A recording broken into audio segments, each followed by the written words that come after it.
నెల్లూరు ఇంకా అవన్నీ పక్క జిల్లాలే కదా. అవును. ఇదంతా ఒక సిరీస్ లాగా ఉంది. సార్ శ్రీశైలంలో చంద్రబాబు నాయుడు గారు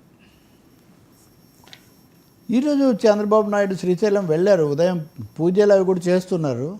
శ్రీశైలం జలాశయానికి నీళ్లు మొదటిసారిగా ఒక 20 ఏళ్ల తర్వాత 15 రోజుల పాటు నిండుగా నీళ్లు పారుతాయంట. మామూలుగా ఒక 2 రోజులు వదిలిపెట్టిన తర్వాత అయిపోతాయి కదా. So first time in 20 years 15 days పాటు ఆ ఫ్లో మెయింటైన్ అవుతుంది అని చెప్తున్నారు. ఇది ఒక ముఖ్యమైన అంశం. ఇంకా రెండోదేమో ముఖ్యమంత్రి వెళ్ళి నీళ్ళు వదలటం కూడా దాదాపు ఇదే మొదటిసారి అంట. మామూలుగా కొన్ని చోట్ల ఉంది కానీ అక్కడ లేదు.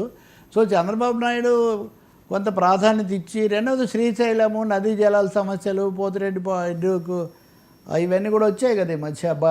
బనకచెర్ల పథకం, ఎత్తిపోతల పథకం ఇట్లాంటివి వచ్చాయి కాబట్టి బహుశా వాటర్ దగ్గర తన ప్రజెన్స్ అదిగో అవసరమని భావించినట్టుగా ఉన్నారు. ఇక్కడ ఆయన వదిలిపిన తర్వాత మరి మీడియాతో ఏమైనా మాట్లాడతారేమో మనం అది చూడాలి. కానీ ముఖ్యమైన సమస్య వర్మ, శ్రీశైలం గేట్లకు సంబంధించి వాటికి మరమ్మతులు అవసరం. ఈ మధ్య కన్నప్ప నాయుడు అని అక్కడ ఒక ఎక్స్పర్ట్ అని ఇదివరకు కూడా ఆయన తీసిపోయారు ఆ ప్రమాదం వచ్చినప్పుడు కూడా. అతను మొన్న చూశాడు, అఫీషియల్గానే చూశాడు, మామూలుగా ఎవరు చూడలేరు కదా. సో రేడియల్ గేట్స్ ఉన్నాయి, వీటికి మరమ్మతులు చేయాలి, తక్షణ మరమ్మతులు చేయాలి. దానికోసం 1.23 crores గవర్నమెంట్ రిలీజ్ చేసింది కూడా. వాటిని మరమ్మతులు చేయాలి. వీటిని సకాలంలో వేగంగా చేయకపోతే చాలా నష్టం జరుగుతుంది.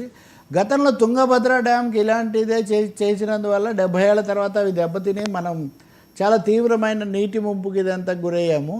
కాబట్టి ఇప్పుడు చేయాల్సిన మరమ్మతులు లాంగ్ టర్మ్లో చేయాల్సినవి చేస్తే అప్పుడు శ్రీశైలం ప్రశాంతంగా చాలా కాలం ఉంటుంది. ఇది లేకపోతే కుదరదని ఈ విషయంలో కన్నప్ప నాయుడు చెప్పడమే కాదు, ఉత్తమ్ కుమార్ రెడ్డి కూడా కేంద్ర ప్రభుత్వానికి ఒక లేఖ రాశాడు.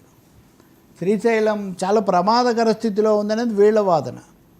ఇదిగోండి, తక్షణమే డ్యామ్ ప్లంజ్ ఫుల్ మరమ్మతులకు చర్యలు తీసుకోవాలని కేంద్ర జలశక్తి శాఖకు ఉత్తమ్ కుమార్ రెడ్డి, తెలంగాణ ఇరిగేషన్, ఎందుకంటే అది ఉమ్మడిది కదా, ఒకవైపు ఇది ఉంటుంది కాబట్టి దీన్ని తీవ్రంగా బహుశా చంద్రబాబు ఇవన్నీ దృష్టిలో పెట్టుకొని అక్కడికి వెళ్ళారేమో. వెళ్ళిన తర్వాత సరే, మనం ఇందాక అనుకున్నట్టు మీడియాలో రాజకీయాలు ఇవి ఎక్కువగా వస్తాయి, కానీ చాలా కీలకమైన శ్రీశైలం డ్యామ్, దాని నిర్వహణ, అక్కడ నీటి నిల్వ ఎంత ఉంటుంది, దాని పంపిణీ కానీ జల విద్యుత్ కానీ దీనికి సంబంధించిన అనేక అంశాలు ఇప్పుడు చర్చకు వచ్చాయి.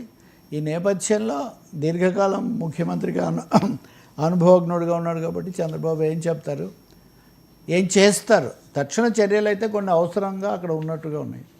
అది ఏమొస్తుందో మనం చూడాలి. దీనికంటే ముందే స్థానిక శాసనసభ్యుడు రాజశేఖర రెడ్డి, బుడ్డ రాజశేఖర రెడ్డి, అటు వైసీపీ గత సభ్యుడిగా ఉన్న చక్రపాణి రెడ్డి, వీళ్ళ మధ్య సవాళ్ళు ప్రతి సవాళ్ళు కూడా చాలా నడిచాయి.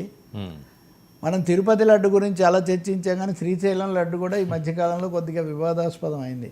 వచ్చి నేను అనుకుంటాను ముఖ్యమంత్రి శ్రీశైలానికి సంబంధించిన ఈ సమస్యలన్నీ కొంచెం ప్యాకేజీగా డీల్ చేస్తారని అనుకుంటున్నాను.